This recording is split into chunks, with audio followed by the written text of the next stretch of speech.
Hi, welcome to Becometh Holiness. My name is Calandra Miller, and today I am presenting the topic Inside the Sober Mind. What is sober minded? Why should we become sober minded? There is not a lot you can do if you're not sober minded. You'll run into a lot of pitfalls and quite a bit of trouble if you cannot think clearly. Sober minded is having a sound mind, being sound in judgment, knowing and being able to govern oneself. Being sober minded allows you to think clearly, it allows you to have sound judgment. So, in today's topic, I want to see if we can get you to think about sober minded in a different way than what you may have thought of it before.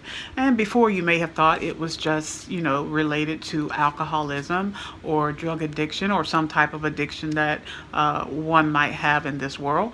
But we want to see if we can look at it in a different way, because sober minded really is a matter of the heart, and it really does show what type of character a person has. Okay, so let's get started with our topic. With me, I have today, I have two hearts. Two hearts. The hearts start out the same. One of these hearts is a sober-minded individual, and one is not. So let's start by talking about the one that is not sober-minded. This individual that is not sober-minded doesn't really think things through. Not altogether. They are sleepy in judgment. They are, I would call, willy-nilly, unbothered, not making decisions that would cause them to do things in a godly manner. That's not sober-minded. So let's get some examples, because I want to show you. I really want to show you and put emphasis on what it looks like when you are not sober-minded. So, say for instance, this is the heart that's not sober-minded. Your husband, you have a spouse, and your husband asks you to do a certain task. And as holy women, we are taught that we are submissive to our husband, and that word alone makes you cringe. And anytime that you go along and you don't do it, it's like adding a stone to your heart, and it gets embedded into your heart, which is pliable, which is flexible from the start, and it has the blood vessels running through it and the veins pumping like it should. But anytime you get a blockage, you'll be constricted. You won't be able to get the mobility, the breathing that you need to get, even naturally speaking, that you need to if your arteries are clogged, right? So say, for instance, you are a child and your mother asks you to wash the dishes. Well, you're going to wash them, but you do it with an attitude, and you handle the dishes roughly, and you have a lot to say while you're doing it. That is not sober-minded. So it's like adding a rock to your heart. Every time you're not sober-minded and you're not thinking clearly, you're not thinking godly, you're not thinking with a yes in your spirit towards good things.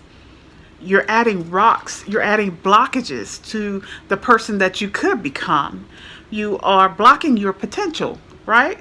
So say, for instance, you are a churchgoer. Maybe you're not, but if you are, you may have mothers in your church, or women in leadership at your church who influences you and gives advice and teaches you things, and they may be teaching you how to be modest.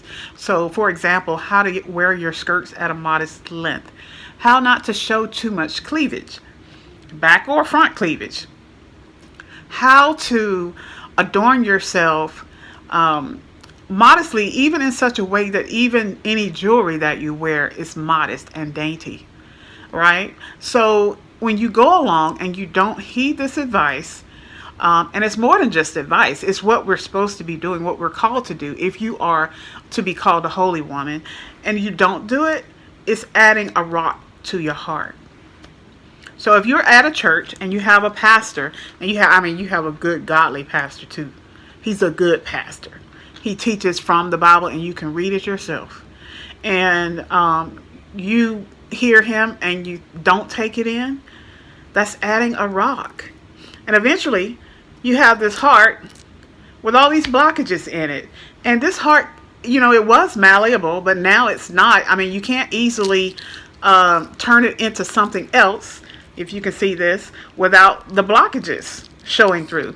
So now you have this, you see this rock here, the rock coming through. So maybe say one day you want to be a better person than what you used to be. You don't want to be that person anymore that when your husband told you to go pay the bill, you only paid half of it and took the other money for yourself and went out to eat with your friends. You don't want to be that person anymore. You shouldn't have been that person anyway. But you don't want to be that person anymore, right? So you got all these rocks in your heart. And now when you decide to be a better person, you decide you want to be a holy woman of God. Now there has to be a major surgery done on you to remove all the rocks. And this looks pretty painful to me.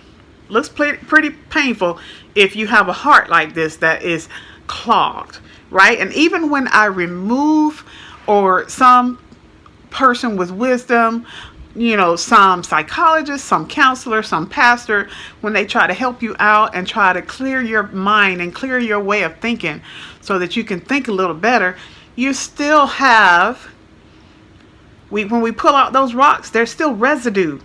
I mean, you're torn into little pieces. The rocks have residue on it. Now you got to be washed and cleaned. There's all this work that's going to have to go into cleaning you up so that you can begin to think differently, so that you can become a better person, a holy woman of God. And we're talking to the women today, which is why I say holy woman of God. But that's a pretty painful process, and a disconcerting way to be. I mean, you can't even, what type of usefulness do you think you can get out of a corroded heart? How long do you think you can last with a corroded heart, naturally speaking? Exactly.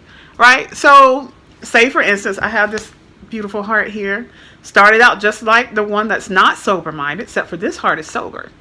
Beautiful, red color like it should be. There's no rocks in it, anything like that.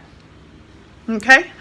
So same thing. You have all these things coming at you in life, except for this person is sober-minded. They are sober in their thinking. Before they make decisions, before they speak, they watch what they look at, they watch where they place their feet, and they watch what they allow their ears to hear. This person is not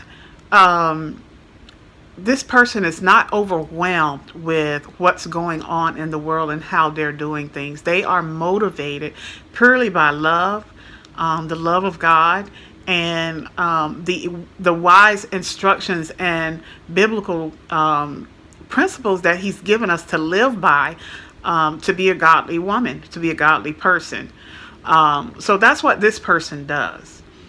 And I just have to tell you that if you are not so focused on the world, but focused on godly things, you can think more clearly. You don't even have to be bothered with that stuff, right? So one of the biggest things for any woman, whether it be a woman in the church or not, is what they look like. So clothing, fashion, makeup, hair.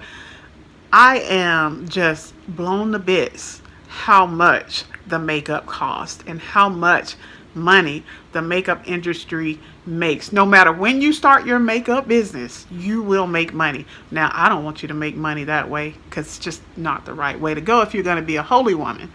Okay? Sober person. This sober person listen and is obedient and has a yes spirit. So that's like this big heart. Just pretend like this is a God, the one true and living God. That's the one I mean. Okay. So this person is sober minded. That's like being encased, like you're embedded in this protective layer, and you're still malleable. You can be shaped into anything. You are a person that you are submissive to your spouse. That's adding another layer to you. You are a child that's obedient to the parent. That's adding another layer to you. You see the thickness in that, the strength in that. And just because all of these things is surrounding you, it's not taking away from who you are. You're still who you are. You just have all this extra layer of protection and security and strength. That's what being sober-minded does for you. It strengthens you, it protects you, and it provides security for you. It's not a parent. Parents just don't seek to control your life, in such a way, taking your cell phone. I can't have a car. I can't go to this party or that party. No, these things, the wisdom of a parent is for protection. It's for your good, right? So you can also think of this in a different way.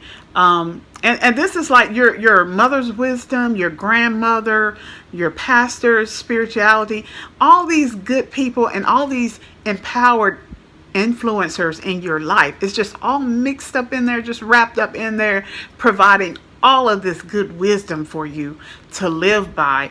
And you can make sound decisions. You can make decisions with good judgment. You can also think of it like, say, a piece of thread.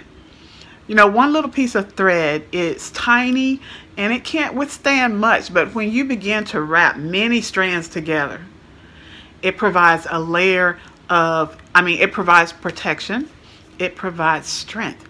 That is what sober-minded is, and that is what it does. It strengthens your character. You are trustworthy. People can come to you for advice and information because you have wisdom about you.